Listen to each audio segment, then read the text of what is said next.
Hare Krishna, pessoal, a gente caiu aqui, mas voltamos.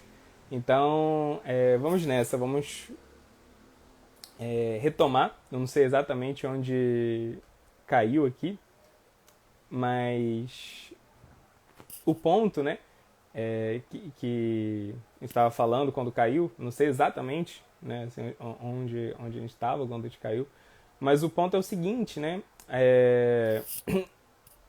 Bhishma, ele se mantém leal ao Dharma por toda assim, a vida dele, garantindo a proteção do reino, garantindo a segurança do reino, até chegar na Batalha de Kurukshetra, famosa Batalha de Kurukshetra, que era inevitável.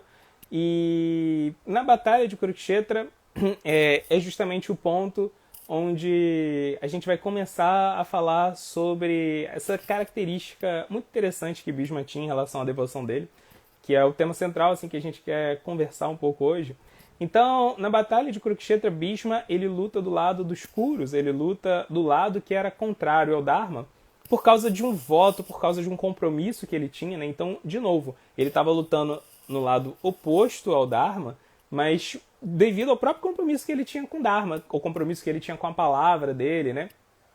Então, nessa batalha, duas coisas interessantes acontecem.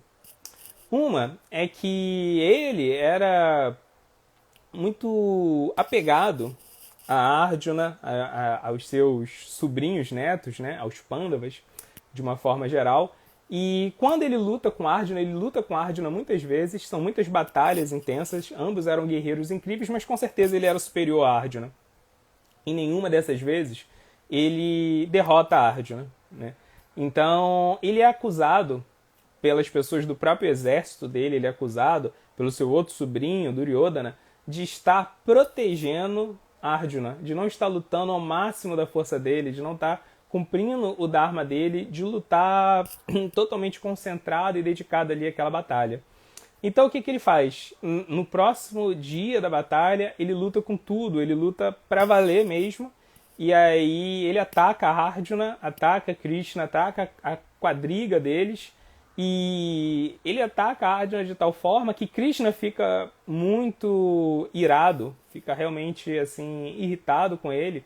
E Krishna, que tinha prometido não lutar, Krishna salta da sua carruagem, salta da sua quadriga e pega uma roda da quadriga e parte para lutar com Bhishma, né? Então ele ia quebrar o seu próprio voto de não lutar. Krishna ia quebrar seu voto. E Arjuna impede ele. Arjuna pede para ele, não faça isso, né? Então, Bhishma fica muito satisfeito de ver Krishna lutando dessa forma, né? Porque ele meditava em Krishna como um grande guerreiro. E ele até confessa isso nas orações finais dele, que nós encontramos no Srimad Bhagavatam. Ele fala para Krishna que ele se sentia mais privilegiado que Arjuna. Porque Arjuna tinha Krishna na sua quadriga a batalha inteira, os 18 dias da batalha. Mas Arjuna não conseguia olhar para o próprio Krishna. Krishna estava conduzindo a carruagem e Arjuna estava concentrado no campo de batalha, né, olhando, atirando flechas. Ele não estava concentrado em Krishna. Por sua vez, Bhishma estava lutando com Arjuna e Krishna, então ele passava assim, a batalha inteira olhando para Krishna, contemplando Krishna muito belo, de armadura, né? Krishna nessa forma, conhecido como Parthasarathi, o condutor, né, da quadriga de Arjuna. Então ele estava vendo Krishna nesse humor, assim, como um guerreiro mesmo, e era a forma pela qual ele adorava Krishna, a forma na qual ele meditava em Krishna. E ele estava muito satisfeito por isso, e ele ainda viu Krishna lutando mesmo contra ele, né? A única oportunidade que ele teve na vida dele de ver Krishna exibindo essa sua personalidade cavalheiresca como um grande herói, um grande guerreiro, né? Numa batalha contra ele mesmo. Então, nessa situação, a gente vê assim Bhishma expressando todo o seu lado devocional, ele meditando em Krishna, na forma que ele era devotado a Krishna. Então isso é um detalhe importante da batalha, a gente vai desenvolver um pouco mais pra frente, né? Continuando, quando ele luta pra valer com Arjuna e Krishna, ele exibe a superioridade dele, ele mostra que ele tinha poder para realmente derrotar eles. E ele não queria ser um obstáculo no caminho do Dharma, ele não queria ser um obstáculo no caminho dos Pandavas. Então ele dá para os Pandavas a pista, ele dá a dica pela qual eles poderiam derrotá-lo, né? E como que isso poderia acontecer, né? Ele explica. Ele explica que se tivesse uma moça, uma mulher, assim, perto dele, ele não lutaria, né? Então, Krishna, ele mata a charada e explica para os Pandavas, ele explica que Shikandi, que estava ali no campo de batalha, ele era a reencarnação de uma mulher, Amba, né? Tem toda uma história de novo por trás disso que a gente não vai falar aqui agora, mas é uma história bem interessante. Então, no dia seguinte, Arjuna bota esse guerreiro Shikandi, que era a reencarnação dessa mulher, Amba, que conheceu Bhishma, né? Então Bhishma ele nem olha para eles, ele nem ataca eles, e assim Arjuna consegue derrotar Bhishma, atirando nele assim tantas flechas que ele acaba ficando preso numa cama de flechas, né? Como a gente falou no começo, Bhishma ele tinha feito um voto, que era um voto terrível, né? Daí que ele ganha esse nome Bhishma, que significa terrível, que era o voto de permanecer como um celibatário a vida inteira para poder garantir a estabilidade política do reino. E aí o que acontece? Por causa desse voto, ele se tornou o que é chamado um Tirandivana, ou seja, uma pessoa que tem o poder de escolher o momento da própria morte.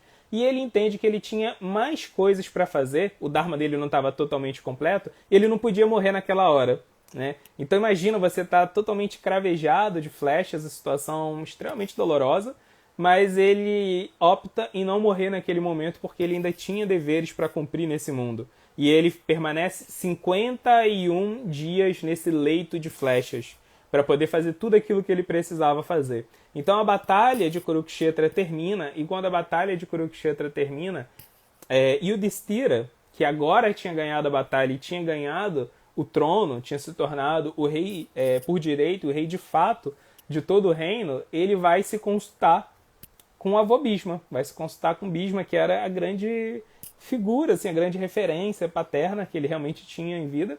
E quando ele vai se consultar com Bhishma, Bhishma explica para ele todo o Dharma que ele deveria seguir, né, todas as leis éticas, morais que ele deveria seguir como novo rei. Explica para ele a essência da vida espiritual, ensina para ele uma oração que é composta dos 108 nomes principais de Vishnu, Vishnu Sahasranama. Ele faz tudo isso no seu leito de flechas, né? Então ele estava ali, de novo, fixo no Dharma. Imagina você ficar 51 dias sofrendo assim, a dor excruciante de estar preso num leito de flechas. Ele faz isso até chegar o dia de hoje, né? O dia que estamos comemorando hoje, Bhishmashtami, que é o dia que Bhishma falou, agora é realmente o momento de eu voltar, e ele medita, e ele abandona esse corpo como um yogi, né?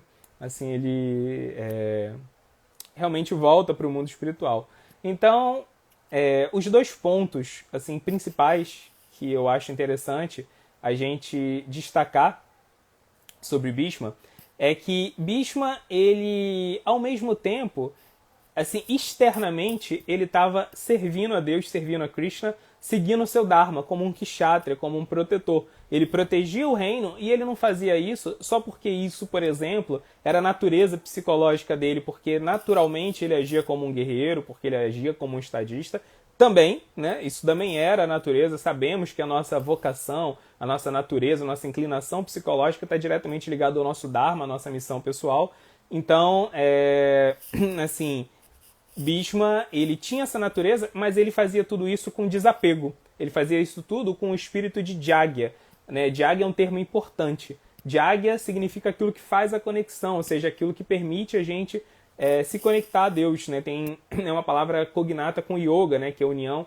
Então, Jagya é esse espírito de desapego, de fazer algo material, mas, na verdade, fazer isso com a intenção de agradar a Deus, de servir a Deus, né? Então, você está usando a matéria, os recursos disponíveis nesse mundo material para servir ao propósito, à missão de Deus, né? Você está usando esses recursos de acordo com o desejo que Deus tinha quando criou eles, quando projetou eles.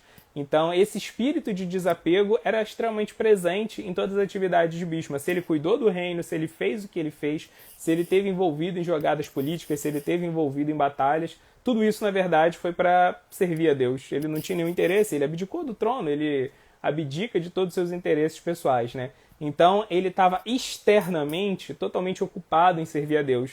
Agora, ao mesmo tempo, internamente, ele estava constantemente meditando em Deus, né? E isso a gente percebe na Batalha de Kurukshetra. E mesmo em plena, assim, uma grande batalha, como a Batalha de Kurukshetra, com milhões dos melhores soldados do mundo soltando flecha para tudo quanto era lado. E imagina, não era o tipo de flecha que a gente tem hoje em dia. A gente pode imaginar o quão terrível era essa batalha, porque é uma batalha que aconteceu em tempos assim muito mais primordiais, né? Em tempos muito remotos, e é dito que as pessoas tinham capacidade de manipular certas energias sutis, então eles podiam disparar flechas que eles encantavam essas flechas com mantras, né? Então tinham flechas assim que pegavam fogo, tinham outras flechas que explodiam, então, tinham flechas que eram teleguiadas, né? Você meditava em quem você queria atingir, qual era o seu alvo, e disparava a flecha e ela perseguia o alvo. Então a batalha era assim um evento colossal, né?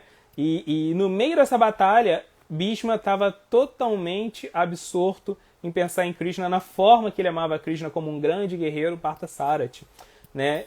E então esse era outro aspecto dele. Ele internamente também estava sempre meditando em Deus.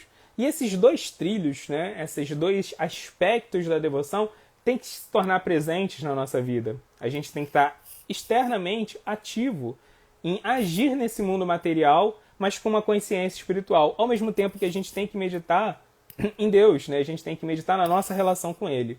Então, isso é como mais ou menos qualquer relação que a gente tem nesse mundo, né? Por exemplo, se você gosta de uma pessoa, você é apaixonado por uma pessoa, mas você nunca fala isso para ela, ou então se pelo menos você nunca demonstra, né, não dá nenhuma pista para ela sobre os sentimentos que você tem por ela, a sua relação com ela vai ser totalmente platônica, né? Pode ser que você tenha sentimentos assim genuínos, sinceros, mas esses sentimentos nunca vão se transformar numa relação de verdade, né? São só sentimentos totalmente presos na sua subjetividade. Por outro lado, se você tem uma relação com a pessoa, mas essa relação é totalmente externa, você está ali envolvido na relação só de uma forma mecânica, não é que você está assim, admirando a pessoa, você está assim, tomando cuidado de perceber nuances no comportamento da pessoa para entender o que ela está pensando, o que ela está querendo, como ela está se sentindo, né? Você não tem esse cuidado com o que a pessoa com quem você está se relacionando, o que ela está experimentando naquele dado momento, a sua relação é uma relação meio vazia também, não é uma relação muito pobre, né? Então, as duas dimensões, elas são importantes no relacionamento. É importante que você esteja realmente cultivando interesse genuíno, esteja cultivando cada vez mais amor pela pessoa com quem você está se relacionando, e ao mesmo tempo você tem que demonstrar isso externamente, né? Então a mesma coisa em relação a Deus. A gente tem essas duas dimensões, esses dois aspectos da nossa vida espiritual, o aspecto objetivo e o aspecto subjetivo. E ambos têm que ser fortalecidos, ambos, né, têm que ser bem trabalhados, bem desenvolvidos. Isso, inclusive, né, esse dilema entre a objetividade e a subjetividade é assim o grande dilema dos nossos tempos. A gente vê que, por exemplo, assim, os grandes pensadores do século XVII até o século XIX, eles seguem um tipo de linha filosófica que é característica daquela época, da modernidade, que é extremamente pautada pela busca da objetividade extrema. Só existe assim objetividade, né, para eles. Então a gente vai ver muitos pensadores, como Francis Bacon, que descartam qualquer realidade metafísica, né? Não existe, assim, para eles, o que valia a pena era a realidade objetiva, né? Isso chega no seu ápice no Círculo de Viena. Para eles, eles vão até falar que a ideia de uma metafísica, de algo que existe, mas que não é regido pelas leis da natureza, pelas leis da física, da química, eles vão falar que é um erro de lógica, né? Então, para eles não existe isso, eles estão buscando a objetividade suprema. Então, para eles, por exemplo, existe uma ética suprema, né? Se tem algo que é correto, aquilo é correto em todas as circunstâncias. Não existe esse tipo de nuances, que talvez algo seja correto em uma situação, não seja correto em outro, né? Então, eles queriam, muitos pensadores modernistas tinham, né, essa pretensão de alcançar assim uma cultura universal. Até isso, né? Agora, eles nunca foram totalmente bem-sucedidos no seu intento, porque a objetividade extrema que eles almejavam intelectualmente, para eles nunca foi possível reproduzir na prática. Eles continuavam sentindo aquilo que eles sentiam, né? Eles percebiam o mundo de forma diferente. E não conseguiam, por mais que eles assim tivessem argumentos filosóficos, eles não conseguiam mitigar, não conseguiam resolver isso, porque é assim que acontece, né? Nós temos a nossa própria subjetividade, nós encaramos a mesma situação por prismas, por viés totalmente opostos. Eu lembro, não sei, uns 2 anos atrás, eu estava na Alemanha, estava na cidade Munique, e eu fui pegar um ônibus, eu estava atrasado para um compromisso, para uma conferência que eu ia. E é muito interessante, né?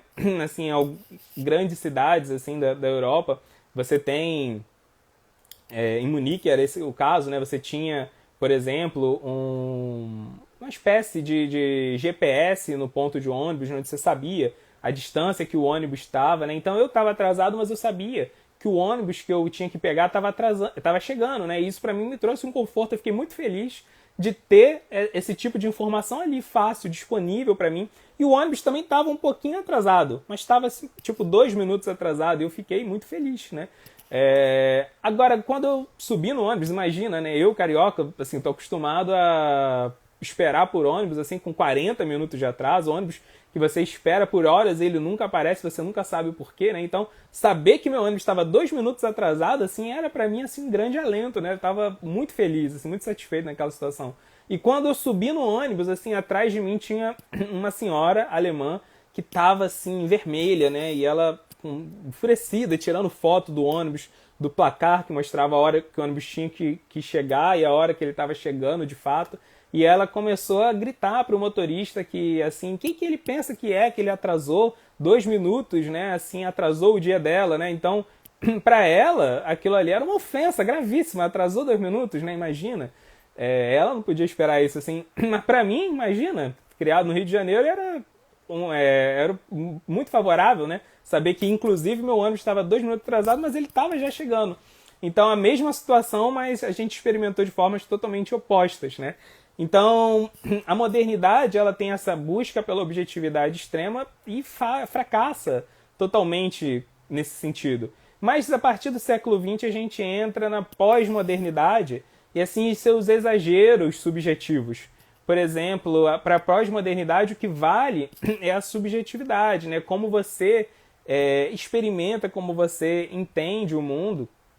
É claro que tem nuances filosóficas aí que a gente não vai falar, mas, por exemplo, existe um grupo de filósofos em Princeton, grande universidade de Princeton, que eles até afirmam que sequer assim, é possível estabelecer a ideia de que exista qualquer coisa universal, né? Então, enquanto os modernistas queriam que tudo fosse universal, a gente vai ver eles falando que a ideia de algo que seja universal é totalmente equivocada, né? E isso também é um grande exagero. Sabemos que existem coisas objetivas, né? Por exemplo, se está fazendo, por exemplo, aqui onde eu estou hoje, aqui no Rio, 37 graus, aqui está fazendo 37 graus. Se alguém acha que isso é quente, se alguém acha que isso é muito quente, se alguém acha que isso é frio, aí é outro detalhe, né? Vocês podem experimentar, se relacionar com a temperatura de uma forma diferente, mas objetivamente está fazendo 37 graus Celsius, né? Existe uma realidade objetiva, ainda que você possa responder a ela de uma forma muito particular. Então, esse exagero subjetivo gerou outros tipos de problemas, né? As pessoas passaram a ficarem muito autocentradas, muito preocupadas com a sua própria validação das situações, né? Então, existe esse desequilíbrio na busca pela objetividade, pela subjetividade.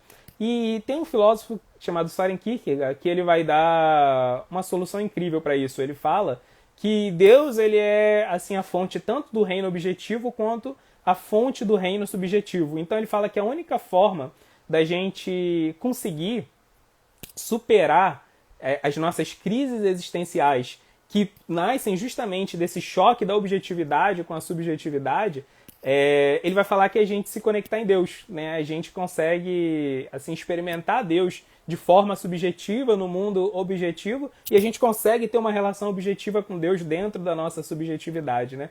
E agora, essa resposta filosófica de Kierkegaard, ela é totalmente exemplificada na vida de Bhismadeva. né? Bhishma objetivamente estava fazendo o que se esperava que ele fizesse. Ele estava servindo a sociedade como Krishna esperava que ele servisse. Krishna explica na Bhagavad Gita, por exemplo, qual é o Dharma de cada um dos Varnas, de cada um dos grupos sociais, né? Então ele fala, por exemplo, o que ele espera de um professor, né? De um intelectual, de um brahmana, de um espiritualista. Ele fala o que ele espera de um guerreiro como o Bhishma, ele fala o que ele espera de um agricultor. Assim, existe preceitos morais que regem as situações nesse mundo. Então, Bhishma ele era muito devotado ao Dharma, ao seguir exatamente sua missão, fazer o que o seu reino, os cidadãos do seu reino esperavam, que os membros da sua família estavam esperando em termos de posicionamento ético, moral dele, e ele estava fazendo o que Deus esperava de acordo com aquela função dele. Ao mesmo tempo, ele tinha muito bem desenvolvida a meditação dele em Deus, né? E a meditação em Deus ela é algo extremamente importante. Como o Krishna mesmo explica no capítulo 8 da Bhagavad Gita, tem dois fatores, dois itens que guiam o nosso processo de reencarnação dentro desse mundo material, que são os nossos karmas, a reação das atividades que nós fazemos, e os nossos sanskaras. Tudo aquilo que a gente pensa, tudo aquilo que a gente sente, tudo aquilo que a gente deseja, deixa uma impressão na nossa mente. Essas impressões mentais são chamadas sanskaras, né? E esses dois fatores se combinam para gerar a nossa próxima vida.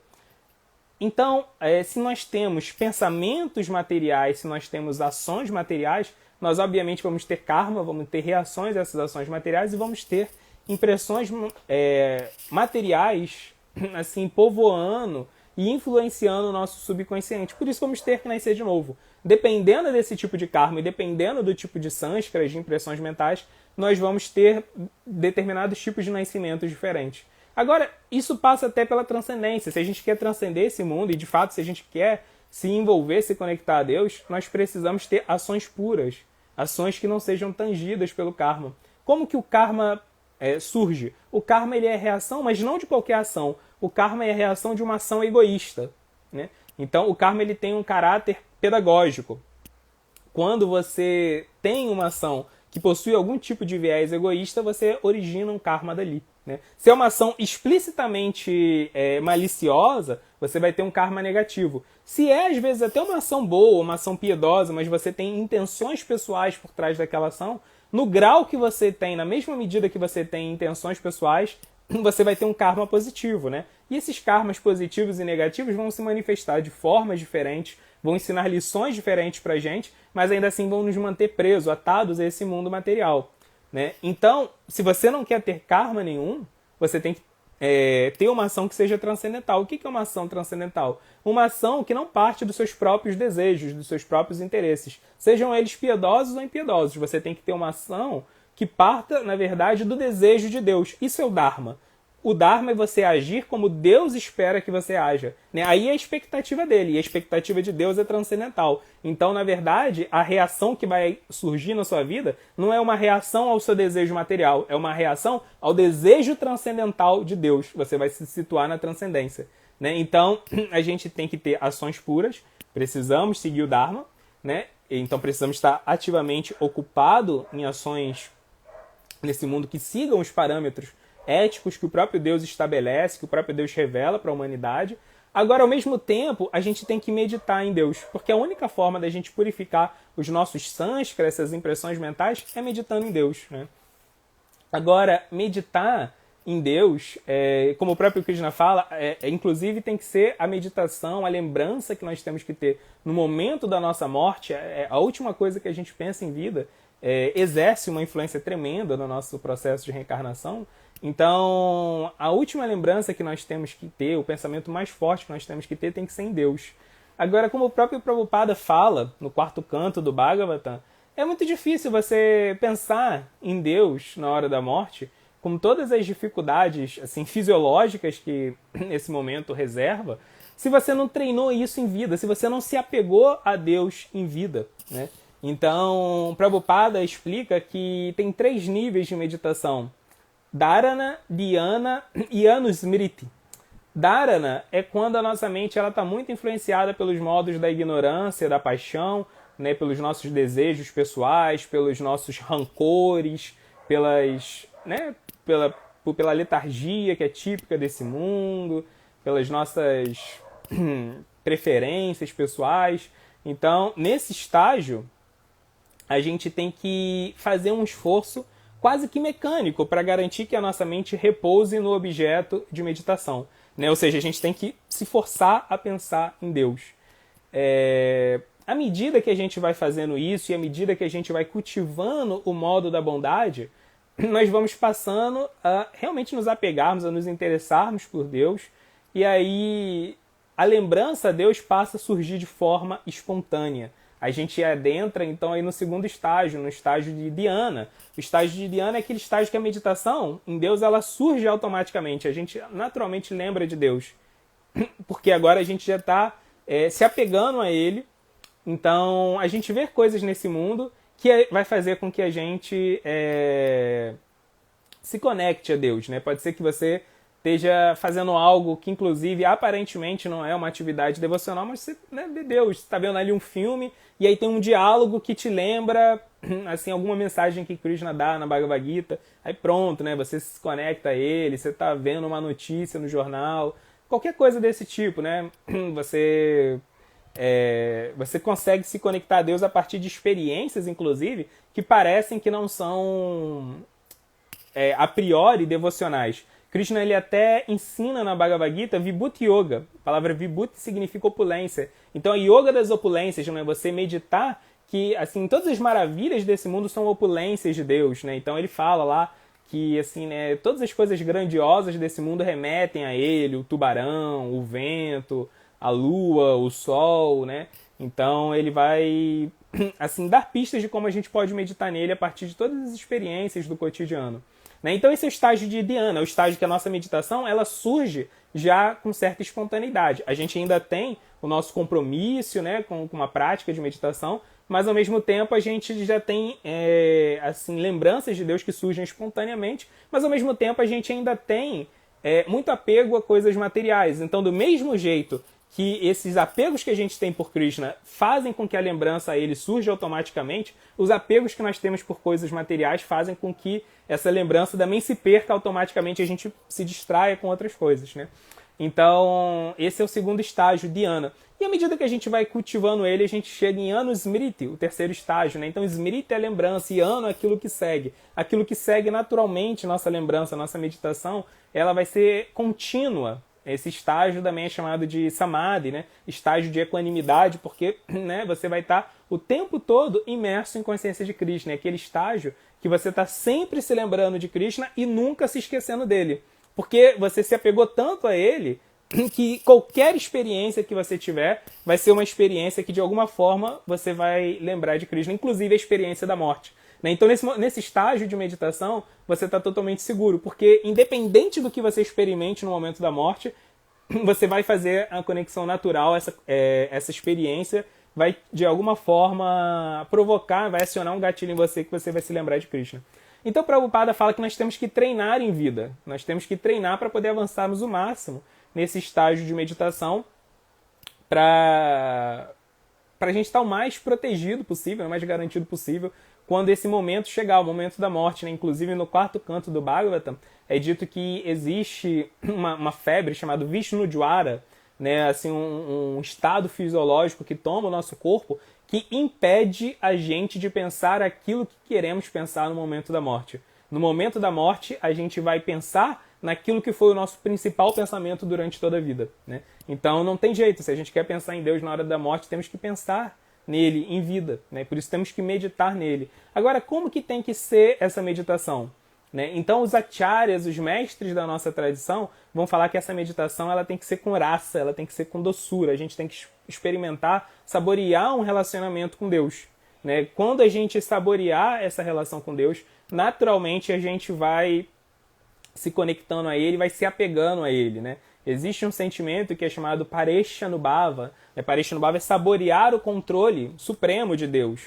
Então, quando a gente está cultivando esse discernimento espiritual e a gente começa a ver como Deus está atuando de fato na nossa vida, como quando às vezes a gente perde uma oportunidade, quando algo acontece na nossa vida, a gente vê, nossa, aquilo ali foi controle mesmo de Krishna, ele estava me protegendo, não entendi, né? Ou então quando você está com alguma dúvida e você ora para Krishna e ele revela isso de forma prática na sua vida, isso vai fazendo com que você vá, de fato, se apegando a Deus, que você experimente uma relação com Ele. Isso é muito importante, né?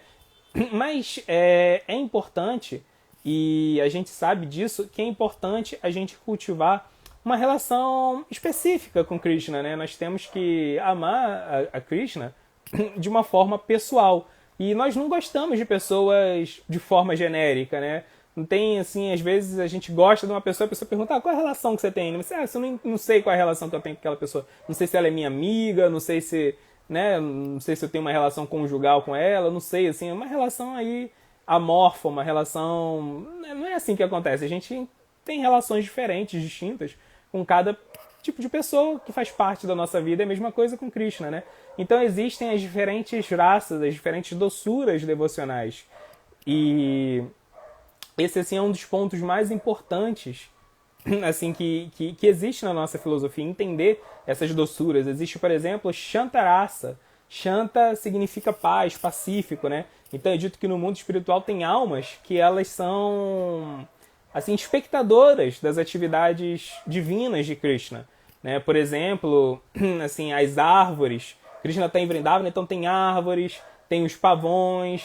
Eles estão ali olhando, meio que, entre aspas, fazendo parte do cenário das atividades de Krishna. Então, né, os objetos, o mundo espiritual, tudo nele é pleno de consciência. Então, os objetos são vivos, né? Pode ser que no mundo espiritual a gente seja um armário, pode ser que no mundo espiritual a gente seja uma cama e tá tudo bem. A gente vai ser feliz, assim, porque a gente pode imaginar, poxa, ser um objeto, ser uma decoração no mundo espiritual, assim, que azar, né? Mas que nada, mó da hora, mó barato, né? Por exemplo, existe um devoto de Chaitanya chamado Kuvera Goswami. E esse Kuvera Goswami, ele é revelado que no mundo espiritual ele é um porta-joias. Ele é o porta-joia de Mãe Yashoda, da mãe de Krishna.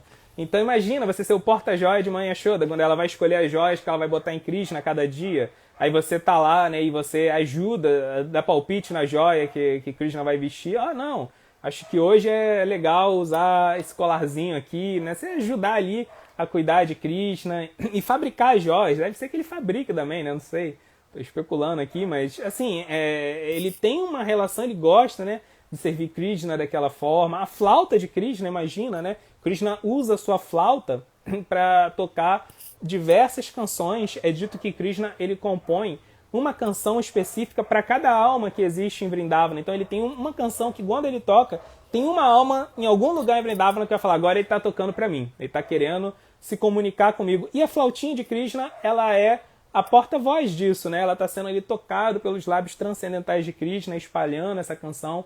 Então, assim, esses objetos, ou esses animais, ou esses itens que compõem o cenário das atividades de Krishna, eles estão em Shantarasa, essa relação mais como um espectador, mais como um cenário, mas eles têm um intercâmbio, assim, amoroso bem intenso, bem interessante com Krishna, né? Tem também aquelas almas que estão experimentando Dasyarasa, a relação de servidão com Krishna, né? Então eles assim, são servos mesmo, estão ali se dispondo a fazer o que Krishna precisa, dar comida para Krishna, cozinhar para Krishna, arrumar assim a casa, o quarto de Krishna, e por aí vai, né? Então tem Chitrakata, Patraka, Raktaka, tem diversas almas que são assim as principais, né? Que tem essa função assim de serem servas de Krishna, e tem muita variedade nos servos de Krishna, né? Por exemplo, é dito que um tipo de servo que ele tem no mundo espiritual são seus espiões. É dito que Krishna tem uma rede de espiões, assim, que ele sabe tudo o que está acontecendo, né? Ele quer saber o que Radharani está fazendo, ele vai lá e chama umas formigas que trabalham para ele como espião. E vão lá e descobrem e trazem as informações para ele, né? Então tudo nessa raça, nessa relação, nesse tipo de relação espiritual, devocional, de servidão, né? Aí tem os amigos de Krishna, então em Sakya Rasa, relação de amizade, né? Então são amigos mesmo. Qual é a diferença dos amigos para os servos? Os amigos eles estão de igual para igual, né? Os servos eles estão ali, Krishna, o que você deseja, né? Agora, os amigos não. Os amigos, eles brincam com Krishna, eles fazem piada com a cara de Krishna, eles brincam com Krishna e às vezes eles ganham os jogos, né? Assim, eles se sentem de igual para igual com Krishna. Então, Krishna tem muitos amigos, né? Krishna tem amigos que são mais jovens do que ele, que olham para Krishna e falam, eu quero ser assim que nem ele quando eu crescer, né? Assim, eles são amigos, mas eles têm um pouquinho de sentimento de servo também, né? Então eles ficam ali o tempo todo tentando ajudar Krishna, assim como Krishna é o ídolo deles, né? Eles, né, querem, assim, ser legais, eles querem ser cool, descolados que nem Krishna, eles admiram Krishna. Krishna tem amigos que são um pouco mais velhos que eles, como o seu próprio irmão, Balarama, né, como Mandalibhadra. Então, Mandalibhadra era o melhor amigo de Balarama e também é um amigo mais velho assim, de Krishna. Ele dito que ele tem a pele bem amarela, né? Então ele parece muito com Balarama, só que o Balarama é branquinho e ele tem a pele amarelinha, né? Então esses amigos mais velhos de Krishna brincam, jogam com ele, mas ao mesmo tempo eles são mais velhos, então eles têm que ter responsabilidade. Quando eles veem que Krishna está aprontando, eles vão lá e falam, Krishna, tá errado isso aí, cara, e tal. Né? Quando Krishna come areia, né? Quando ele é bem novinho, quem vai lá contar pra mãe Yashoda que ele tá comendo areia são esses amigos mais velhos, né? Então eles também cuidam de Krishna, se certificam que não tem nada que ameace a integridade física de Krishna.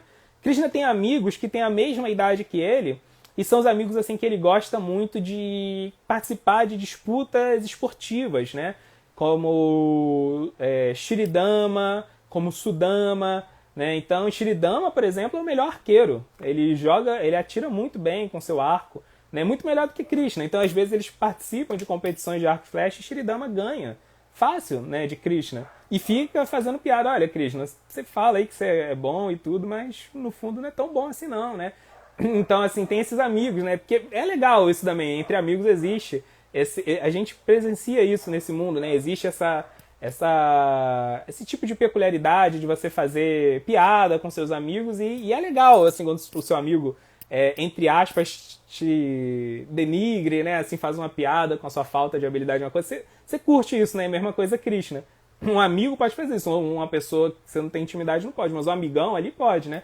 Então, é esse tipo de relação que ele tem com ele. E Krishna tem os amigos mais confidenciais, né? Como, por exemplo, Subala. Né? Então, esses amigos mais confidenciais são aqueles que atuam como cupido entre ele e as golpes, né? Subala, por exemplo, ele tem a mesma altura e a mesma cor que Radharani. Então, e Subala, ele é totalmente ético, ele não gosta de mentir, não gosta de fazer nada errado. Né? E Krishna muitas vezes pede para Subala ir lá e se disfarçar de Radharani, para Radharani se encontrar com ele, Radharani se disfarça de Subala, eles trocam de papel, né? Então, assim, e para Subala aquilo é uma austeridade que ele está fazendo para Krishna, porque ele não gosta de mentir, né? Uma falsidade ideológica, ele está se disfarçando de Radharani, mas ele faz por Krishna, né? Então existe essa relação de amizade, existe a relação de Vatsalya, a relação paternal, existem almas que são mais velhas, né? Assim, tem corpos mais velhos que Krishna, cuidam de Krishna, educam Krishna, corrigem Krishna quando está agindo de forma errada. Então, tem mãe Yashoda, Nanda Maharaj, Rohini, e tem, por sua vez, as gopis, né? Que tem essa relação amorosa, conjugal com Krishna, né? Tem Radharani, as outras gopis, né? Tem as Sakis, que elas não têm elas têm uma relação direta com Krishna, né? São outras gopis que têm mais velhas, que têm uma relação amorosa com Krishna, e tem as Mandjaris, que são gopis bem novinhas, que elas, por si só, elas não têm uma relação, assim, com Krishna mesmo, conjugal, mas elas são, assim, digamos, elas gostam de fazer os arranjos para Krishna se encontrar com Radharani, com as outras gopis, e elas desfrutam de ficar vendo aquilo ali, né? Tipo, elas gostam de ver a cena romântica se formando. Então existe toda essa variedade de relações amorosas com Krishna e nós temos que meditar nelas, nós temos que assim saborear isso, né? Esses passatempos, eles foram compilados por Rupa Goswami no Néctar da Devoção para a gente curtir, para a gente apreciar, para a gente saturar a nossa mente desse tipo de passatempos, ao mesmo tempo que externamente a gente está ativo em cumprir o nosso Dharma, cumprir as nossas obrigações nesse mundo com muita seriedade, né? As duas coisas precisam andar de forma paralela, né? Se alguém fica só meditando, curtindo esses passatempos de Krishna, mas ativamente não está ocupado em propagar o conhecimento espiritual, não está assim ocupado em ser ético nesse mundo, em cultivar valores, né? em tentar proteger as pessoas, servir as pessoas nesse mundo, isso é um tipo de egoísmo, né? Porque a gente tem que cultivar o tipo de sentimento das golpes, né? E qual é o sentimento das golpes? Elas preferem que... elas estão o tempo todo pensando em como dar prazer para Krishna e como permitir que Krishna seja acessível para as outras almas, para os outros habitantes de Vrindavana. Elas estão pensando primeiro nos outros, né? Elas estão pensando em servir a Krishna e em servir os devotos de Vrindavana. Então, se a gente só fica curtindo esses passatempos, mas ao mesmo tempo a gente não cultiva essa postura, né, realmente de servo, que assim as nossas obrigações nesse mundo material vão nos ensinar, né? Se você tem um emprego, você tem que ser ético naquele emprego, você tem uma família, você tem, né, pais idosos que você tem que cuidar, você tem um filho que você tem que educar, isso tudo vai fazendo com que você aprenda a lidar com o seu egoísmo. Nós temos um egoísmo que naturalmente se instalou na nossa mente, se instalou nos nossos sentidos, se instalou no nosso discernimento, como Krishna explica no capítulo 3 da Bhagavad Gita, e esse egoísmo contamina tudo, inclusive a nossa propensão espiritual. Então a gente pode desenvolver esse tipo de contaminação que é chamado sarradia, né? Que é você só ficar assim saboreando os passatempos de Krishna, mas não desenvolver a verdadeira postura de servo, a verdadeira postura altruísta, combater, ser muito vigilante com o egoísmo que é natural para a gente que estamos aqui condicionados no reino material. Isso é um problema, isso é um extremo. Agora, o outro extremo também é um problema. Você só está, assim, mecanicamente cantando japa, você está mecanicamente seguindo princípios, você está mecanicamente fazendo as coisas, mas não experimentar essa doçura da relação com Deus. Isso é uma coisa um pouco artificial, né? A gente tem que, como Krishna mesmo fala no capítulo 6 da Bhagavad Gita, a mente ela é muito instável, né? E a mente é a principal força motriz da nossa vida. A gente está onde a nossa mente está, né? Assim, mesmo que a gente tenha a convicção filosófica de que uma coisa é correta, se a gente não tiver apegado a fazer aquilo, dificilmente a gente vai fazer aquilo de forma sustentável a nossa vida inteira. Então Krishna fala, a nossa mente ela pode ser a nossa maior inimiga ou a nossa melhor amiga. Ela vai ser a nossa maior inimiga se ela estiver apegada a coisas desfavoráveis para a vida espiritual. Ela vai ser a nossa melhor amiga quando ela estiver, assim, apegada a coisas que são favoráveis para a nossa vida espiritual. Então a gente tem que fazer a nossa mente se apegar a Krishna, essa raça, essa doçura. Isso vai fazer com que a gente permaneça estável na nossa vida espiritual. Quando vier uma crise de fé, porque ela vai vir, né? Se você não tem nenhuma crise de fé ao longo da sua vida espiritual, isso é um mau sinal. Significa que sua vida espiritual ela não é dinâmica, né? Significa que você não está realmente tendo uma vida espiritual. Porque se você está tendo uma vida espiritual, em algum momento você vai ter uma crise de fé, em algum momento você vai ter uma decepção, em algum momento você vai ter desânimo, em algum momento você vai ter dúvidas, e nesses momentos, se você não estiver cultivando essa raça, essa doçura da relação com Krishna, nesse momento você vai desanimar, né? Então, isso que a gente tem que aprender com Bhishmadeva. Temos que ter um sadhana, temos que ter, né, assim, hábitos puros, cultivarmos o modo da bondade, fazermos coisas práticas nesse mundo para expressar nossa devoção, para executar o Dharma, ao mesmo tempo que internamente a gente tem que conhecer esses passatempos de Krishna, saborear isso. Às vezes as pessoas pensam que isso é só para uma pessoa muito avançada espiritualmente, mas é justamente o contrário, né? É essas raças, essas doçuras espirituais que vão impulsionar o nosso avanço. Então, é isso. Acho que essa é a meditação assim que acho que a gente tem para fazer em Bhishmadeva. Conciliar a nossa vida espiritual objetiva e a nossa vida espiritual subjetiva, a nossa vida espiritual externa e a nossa vida espiritual interna. Tá bom, pessoal? Então vamos ver aqui os comentários, as perguntas de vocês. Só beber uma água rapidinho.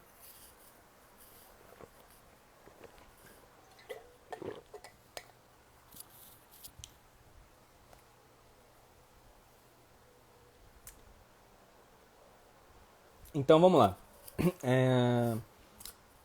O Brahmarshi, Hare Krishna Brahmarshi comentou assim: o que rege o karma essencial que influenciará na hora da morte está no plano subjetivo? Então, isso é uma questão interessante, né? É interessante essa mistura entre karma e sanskara na hora da morte, porque o karma é a parte objetiva, né? É a ação que nós fizemos. E o sanskara é a intenção que a gente tinha por trás deles, né? Então, assim, como cada karma vai influenciar na nossa vida, assim, a mentalidade que a gente tinha por trás de uma determinada ação vai contar, vai ter um peso, né? Por isso que existe essa conjunção entre esses dois fatores para garantir a nossa próxima vida, né? Quando duas pessoas fazem a mesma ação, para um espectador externo, parece a mesma coisa. Mas né, assim, pro plano kármico não é assim. A intenção que você tinha tem um peso ali, né? Agora, como essa combinação se efetua, né? Como que isso ocorre, assim, eu efetivamente não sei. Eu sei que esses dois fatores, né? Existe algo assim que permite que esses dois fatores gerem a próxima vida, né? Inclusive no sexto canto do Bhagavatam tem um significado de Prabhupada, que Prabhupada fala que a gente só consegue entender assim o princípio da lei do karma, né? A gente consegue entender o conceito. Agora, entender assim as nuances do karma, entender como o karma vai se manifestar exatamente na nossa vida, o algoritmo que mantém o karma funcionando, né? Essas interações kármicas, Prabhupada fala que só existem dois seres que entendem. Um deles é Krishna, o próprio Deus, né? Na forma da super-alma. Krishna está administrando o nosso karma. Krishna mesmo fala na Bhagavad Gita que ele tem esses dois papéis, né? O Padrasta e Anumanta. O Padrasta, que ele é a testemunha suprema de tudo aquilo que a gente está fazendo. E Anumanta, ele é aquele que sanciona o karma de acordo com aquilo que ele testemunhou, né? Então Krishna, obviamente, é o testemunha completo, ele entende o nosso karma completo. Só ele entende totalmente. E é dito que a super-alma empodera Yamaraja, o semideus Yamaraja, porque Yamaraja é o rei da morte, né? O nome dele diz isso. Yamaraja, ele é o deus da morte. Só que ele não é só o deus da morte, ele também é Dharmaraja. Ele é o rei do Dharma. Porque a nossa próxima nascimento, nossa próxima encarnação, é mais uma oportunidade da gente aprender que o Dharma que a gente vai ter que executar na nossa próxima vida é direcionado com as lições que a gente não aprendeu nessa, né? Então, Dharmaraja, ele rege o processo de reencarnação, mas ele cumpre esse papel dele de Yamaraja, é um papel secundário. O papel principal dele é o papel de Dharmaraja, né? De planejar o processo de reencarnação de tal forma que a gente viva e execute o nosso Dharma. Então, ele também precisa entender as nuances do karma para estruturar o processo de reencarnação. Então é dito que super-alma empodera ele, e Yamaraja, mesmo sendo uma diva, uma entidade viva, também tem essa percepção completa do karma. A gente não consegue ter, né? Então eu assim, não tenho conhecimento sobre essas nuances, assim, né, de como o karma vai afetar, mas a gente entende que sim, cada karma tem um peso dependendo do sânskara, da intenção implícita na ação. Isso influencia também. A Luísa comentou assim: boa noite, Luísa, Hare Krishna. Luísa comentou: assisti a série Mahabharata na Netflix e gostei muito. Bhishma e Karna foram dois personagens que me impressionaram. Dharma e classes sociais. Muito legal mesmo, né? Esses dilemas que esses personagens passam. Tem um livro de Hridayananda Maharaj, que é o Quest for Justice, né? Assim, em busca da justiça, que é muito legal. Com cada capítulo ele mostra um personagem-chave no Mahabharata e vai mostrando as sutilezas do Dharma a partir daquele personagem, né? Tem esse conceito chamado Sukshma Dharma. Sukshma Dharma é a sutileza do Dharma. Porque às vezes uma coisa que é dharmica para uma pessoa, uma coisa que é correta para uma pessoa, é adármica para outra, né? Não é correta para outra, né? Então, assim, essas sutilezas do Dharma são realmente complexas de se entenderem, e o Mahabharata foi feito para a gente entender isso, né? Todas essas situações paradoxais que esses personagens passam, é pra gente entender isso, né? Então, se você gostou do Mahabharata, recomendo ir atrás desse livro, Quest for Justice, que saiu, inclusive, em português ano passado, eu só não lembro o nome em português, né? Mas é muito bom. A Lana, Hare Krishna Lana, ela comentou: como a gente se alinha à expectativa de Krishna ao que ele espera de nós. O discernimento ideal, porque no caso de Bhishma, ele está apegado à sua própria palavra e não abriu mão dela em nome da dinastia, era o desejo de Krishna. Ele teve esse discernimento. Como cultivamos esse discernimento? Muito boa essa pergunta, né? Essa pergunta é excelente. Inclusive, essa é uma pergunta que Uddhava faz para Krishna, né? Uddhava é um outro primo de Krishna, a gente normalmente conhece Arjuna, né? Mas Krishna teve um outro primo famoso também, Uddhava, que tem com ele uma conversa muito famosa, Uddhava Gita. E na Uddhava Gita ele pergunta isso: como que eu entendo o que Deus espera de mim, o que você mesmo, né, Krishna, espera de mim na minha vida prática? E Krishna fala 4 coisas que vão te dar esse discernimento. Ele fala, primeiro, Shabda, primeiro a revelação, né? Porque Krishna, quando ele vem nesse mundo, ele explicita aquilo que ele espera da gente, né? Então, livros como Bhagavad Gita, Bhagavatam, né, estão revelando ali o que Krishna espera da gente. Quando ele veio nesse mundo, na forma dos avatares, ele fala. Então o que ele está esperando agora não é diferente daquilo que ele já esperou outro dia, né? Não é aquilo que ele esperou quando ele apareceu nesse mundo. Existe uma coerência em Krishna.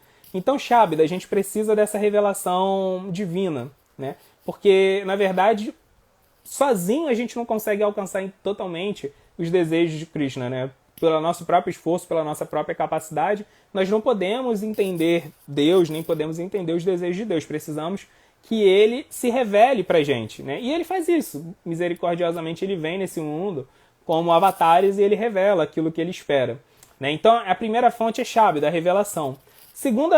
A segunda fonte do conhecimento para a gente ter esse discernimento, Krishna fala que é Anumana, a nossa lógica, o nosso bom senso.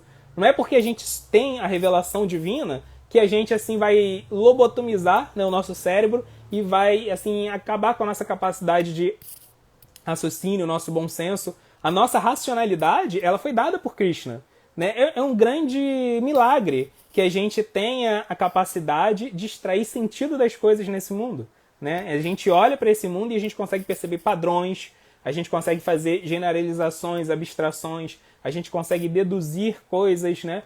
Então, assim, tudo isso é uma misericórdia de Krishna, que a gente tem esse tipo de discernimento. Então, a gente tem que usar essa dádiva, que é esse discernimento, para poder aplicar isso na vida espiritual e entender o desejo de Krishna também, né?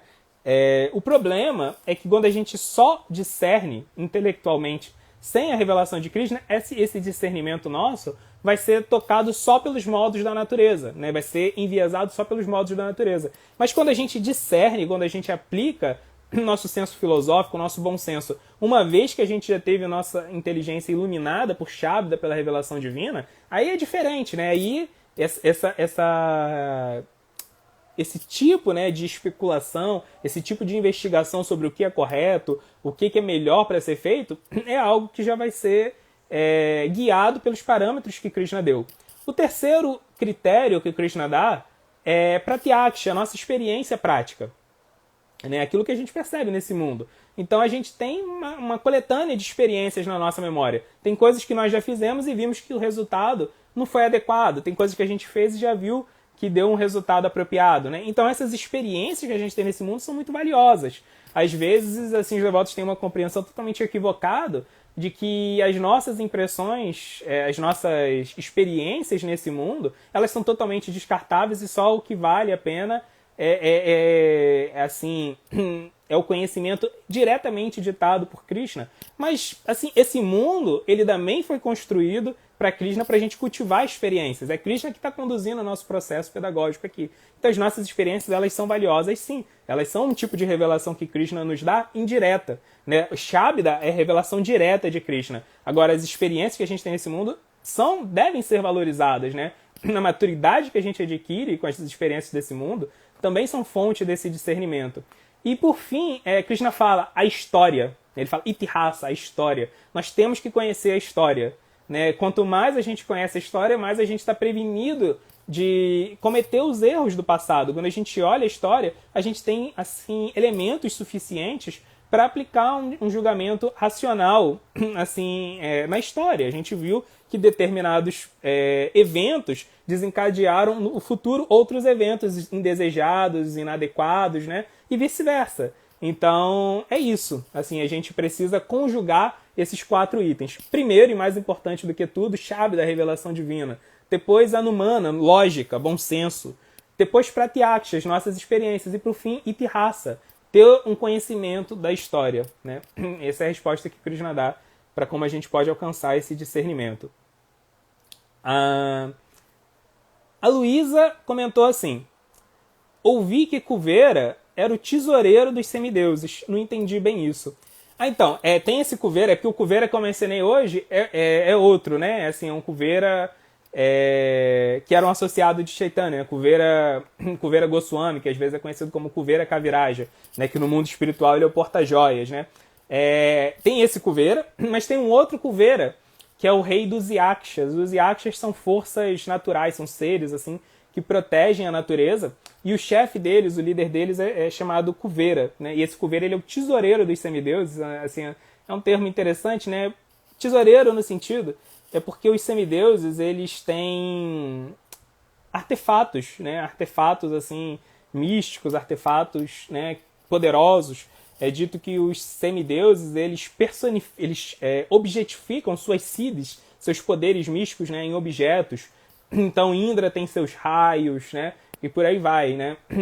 Cada um dos semideuses tem assim seus objetos mágicos, assim seus objetos místicos que eles usam lá, usam para cumprir o dharma deles na manutenção desse universo, né? Brahma tem o seu potinho, né? E por aí vai. Então esse Kuvera é ele que toma conta desses artefatos, né? Como é dito no 7º canto do Bhagavatam, assim, às vezes os asuras, os seres demoníacos querem roubar esses artefatos, né? Então o Kuvera, ele administra, assim, ele toma conta desses artefatos e toma conta das posses, né? Do tesoureiro mesmo, né? Dos semideuses, assim, toma conta das posses deles, mas o trabalho principal dele é proteger esses artefatos, né? Prabhupada fala isso num significado do 7º canto. Não lembro exatamente em qual parte do 7º canto, mas eu lembro que é lá. Então é outro Kuvera esse. O Brahmash fez um comentário muito legal aqui. Sarradia é querer abusar emocionalmente Krishna, né? Não? É isso mesmo, né? Assim, porque um relacionamento abusivo passa por isso, né? O relacionamento tóxico é aquele relacionamento onde você se põe como fiel da balança, os seus interesses tem que ser a bússola norteadora do relacionamento, né? O relacionamento tem que girar em torno de você. Então, sarradia é isso, né? Você está desfrutando de Krishna, ao mesmo tempo você não está fazendo nada para reciprocar. Um relacionamento é uma via de mão dupla, né? E aí o sarradia, ele está fazendo basicamente isso. Ele está desfrutando de Krishna, desfrutando, né? Assim, dos passatempos lúdicos de Krishna. Está usando Krishna quase como uma muleta psicológica, um alívio para os problemas que ele tem, mas de fato ele não está se relacionando com Krishna. Então esse é um tipo de relacionamento mesmo abusivo, né? Muito bom. É muito interessante, assim... Aí, de novo, né? Como a gente estava falando, as experiências que a gente tem nesse mundo, a maturidade que a gente tem nesse mundo, ela é extremamente importante na vida espiritual, porque a gente tem, através da experiência que a gente carregou nessa vida, a ideia do que é um relacionamento saudável, a ideia do que é um relacionamento funcional, a ideia do que é um relacionamento tóxico, né? Então, a gente consegue aplicar, né? A gente consegue projetar esses mesmos princípios para a relação com Deus, né? Algo que a gente não espera no relacionamento nesse mundo também é algo que a gente não vai esperar do nosso relacionamento com Deus e que nem Deus vai esperar da nossa parte no relacionamento com Ele, né? Então, é muito legal isso. Os relacionamentos nesse mundo servem para ajudar a gente a construir o nosso relacionamento com Deus. A Luísa comentou assim, excelente essa ideia de equilibrar os extremos, né, entre objetividade e subjetividade. Como dizia Buda, o caminho do meio. O modo da bondade é isso aí mesmo, né? O modo da bondade é sempre o caminho do meio. A paixão e a ignorância são sempre os extremos e a bondade é o meio termo ali. A Glória, Krishna Glória, tudo bem? Ela comentou assim, o Walt Disney poderia fazer um desenho animado com esses passatempos transcendentais. Seria ótimo. Agora é a Krishna Vijaya. Poxa, seria ótimo, né? Seria incrível. Por isso que a gente tem que influenciar mesmo esse mundo, né? Por isso que a gente tem que aparecer na sociedade, por isso que a gente tem que levar o Dharma para dentro de todas as esferas sociais. Tem uma história muito interessante no 6º canto do Bhagavatam. Tem um grupo de príncipes, se não me engano a memória agora, o nome deles é Swalavansa, ou algo parecido. Não tenho certeza se é isso não, mas é algo bem... Se não for isso, é algo bem parecido, acho que Swalavansas. E esses príncipes, eles eram viciados em enigmas, eles gostavam de ficar o tempo todo, assim, desvendando enigmas, né? E eles eram muito inteligentes, assim, eles eram, né, ótimos, assim. E Narada Muni, o grande sábio Narada Muni, quando passa eles, acha que é um meio que desperdício, aqueles príncipes ali, ocupados em tantos assuntos, assim, só mundanos, né? Eles não tinham nada de transcendental na vida deles, mas eles eram tão inteligentes, tão bem preparados. Então Narada vai lá para eles e começa a pregar para eles mesmo, consciência de Krishna. Só que Narada estava ligado, né? Que eles tinham aí esse fraco por charadas, né? Então, como que Narada prega para eles? Narada usa a linguagem da charada, vai lá e faz uma charada para eles.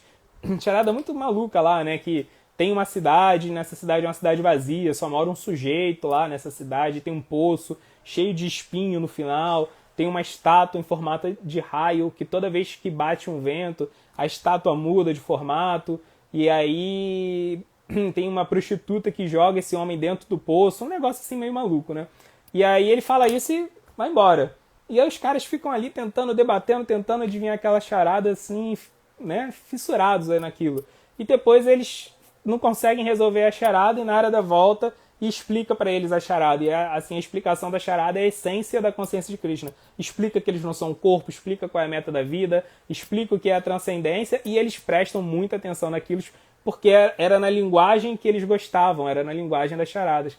E aí Prabhupada, nesse significado, explica que a gente tem que estar pronto, né? Ele fala que a ISKCON, Sociedade Internacional para a Consciência de Krishna, deve estar pronto para explicar a consciência de Krishna em todas as linguagens desse mundo. Não só as linguagens, assim, as línguas que existem, né? Mas como também as linguagens. Então tem pessoa...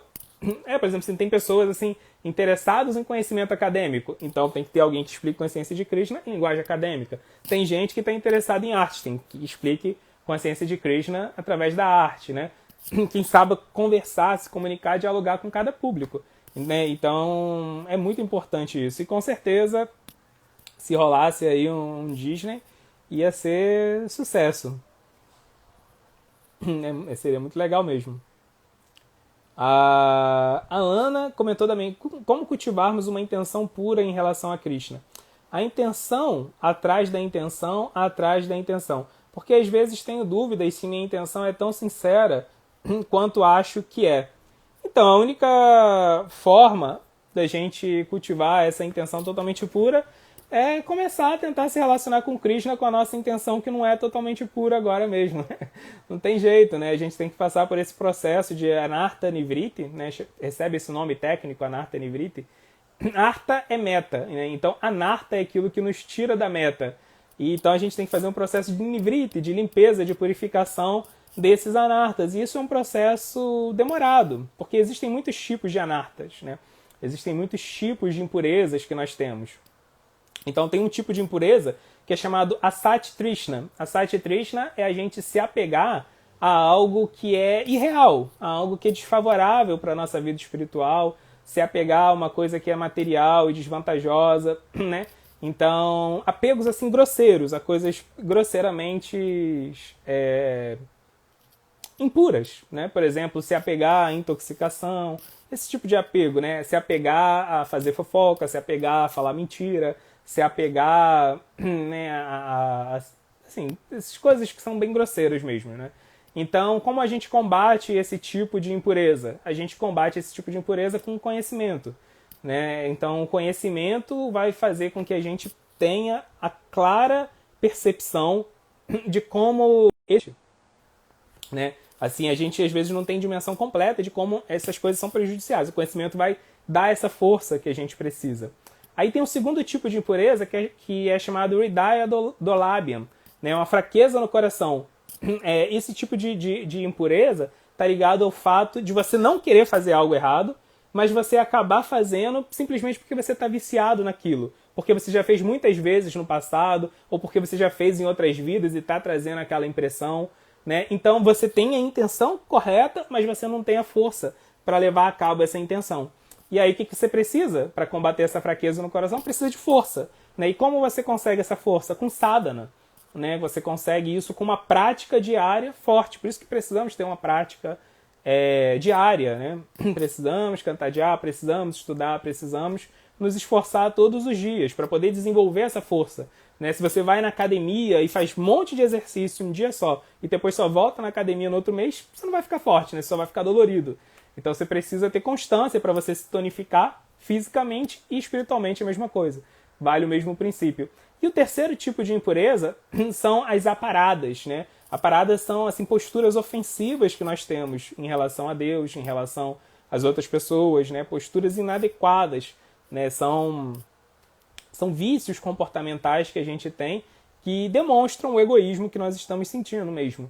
Então, o que a gente faz para poder superar esse tipo de impureza, que é o pior de todos, né? Porque esse tipo de aparada, essa postura ofensiva, ela nasce essencialmente do fato da gente ser egoísta, né? Então, como que a gente faz para superar isso? A gente tem que se apegar a Krishna, né? Aí entra essa parte da meditação, da contemplação nos passatempos de Krishna, de saborear a agência de Krishna na nossa vida, saborear a companhia, né? A amizade dos devotos de Krishna, saborear você está fazendo parte da missão de Krishna, cumprindo o seu Dharma, o papel que Krishna espera de você. Isso tudo traz um prazer espiritual. E esse prazer espiritual, ele vai se sobrepondo na nossa mente ao prazer que a gente experimenta com as atividades egoístas desse mundo, né? Com as atividades mundanas.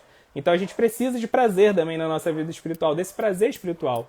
Então a combinação desses itens vai permitir com que a gente consiga realmente purificar totalmente as nossas intenções, né? Que lá no fundo, como você falou, né? Tem intenções, a gente pode ter intenções boas, mas atrás pode ter uma camada mais sutil de intenções egoístas, uma outra camada mais profunda que essa e por aí vai, mas aí é só com a prática mesmo, né?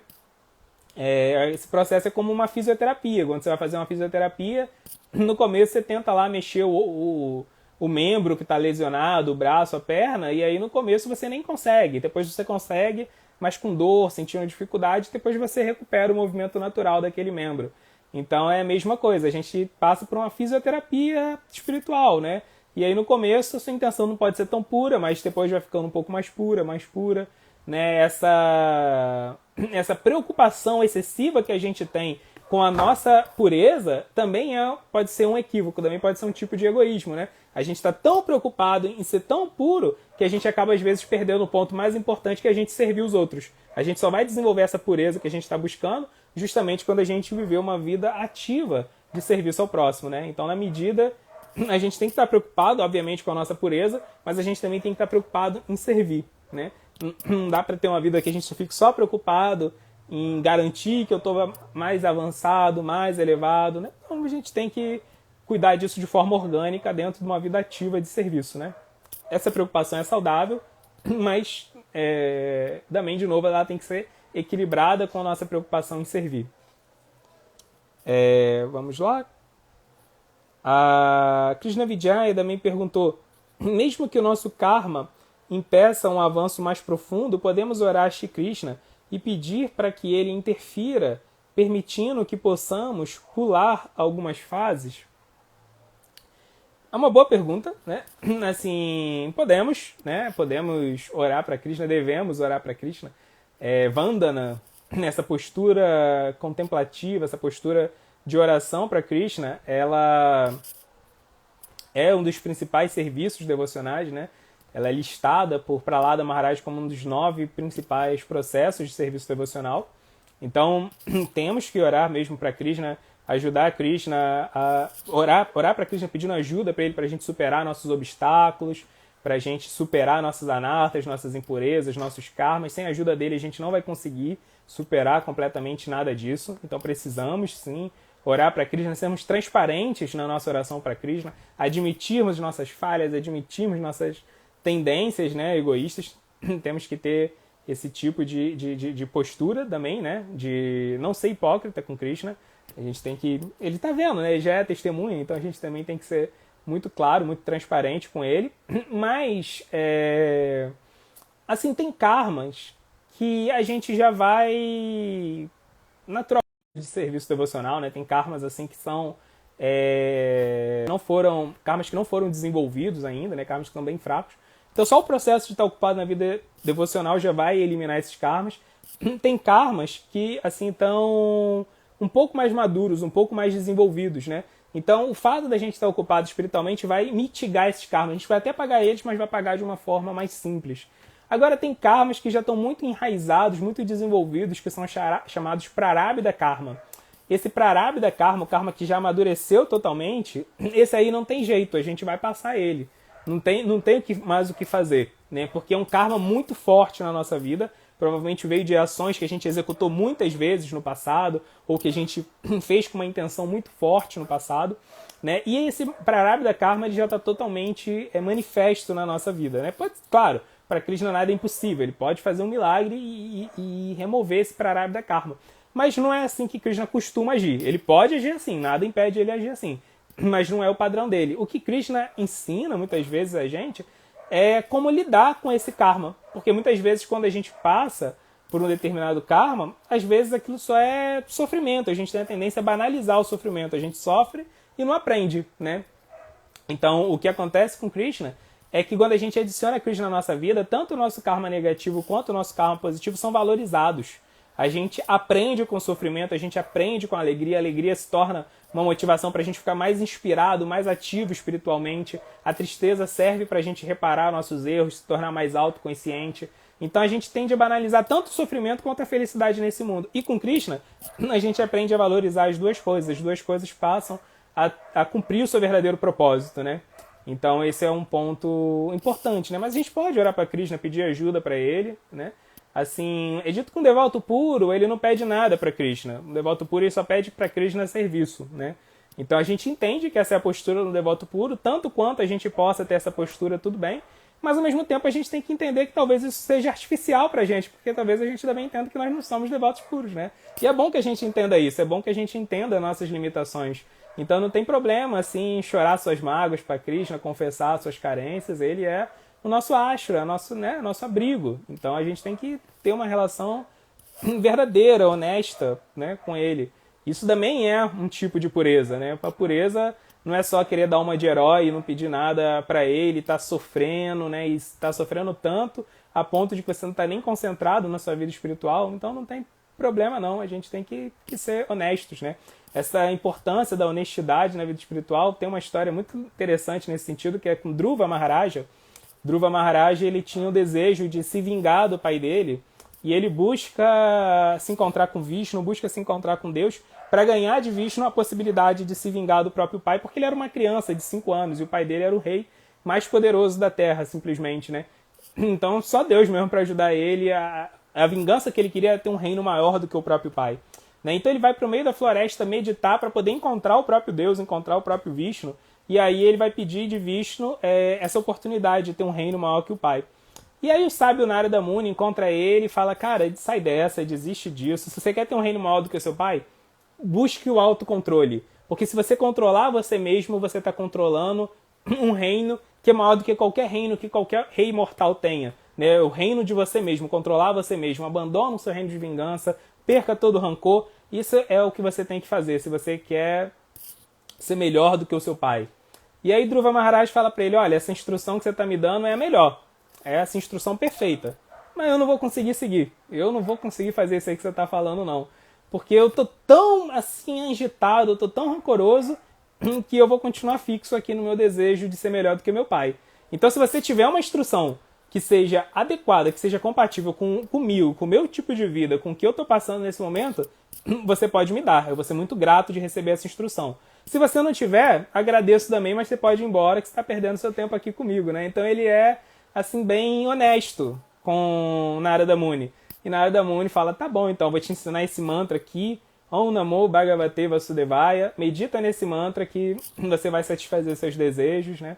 E ele, de fato, medita nesse mantra, consegue ver Vishnu, só que o processo que ele passa de meditar nesse mantra para conseguir ver Vishnu purifica ele a ponto de que quando ele vê Vishnu, ele já perdeu, né, o sentimento de rancor, né, ele já tinha perdido esse sentimento mundano. E aí Prabhupada explica nessa história que essa tem que ser nossa relação com o nosso mestre espiritual, com os nossos, né, instrutores espirituais, com Krishna, com Deus também, que a gente tem que ser honesto, a gente tem que confessar como que está a nossa mente, a gente também tem que ter noção de qual é, assim, as nossas limitações, né, isso tudo é importante. Não podemos ter uma vida devocional que seja artificial, superficial, é importante que a gente tenha uma vida espiritual honesta, né? Então, tá valendo também se confessar aí com Krishna e pedir ajuda. Tá bom, pessoal? Então é isso. Vamos ficando por aqui. Mais uma vez agradecer aí a Radha Shakti e o Brahmash pelo convite para participar aqui no Luz do Bhagavata. Projeto incrível, né? A gente sabe que o Srimad Bhagavatam é assim, a Mala Purana, a escritura imaculada.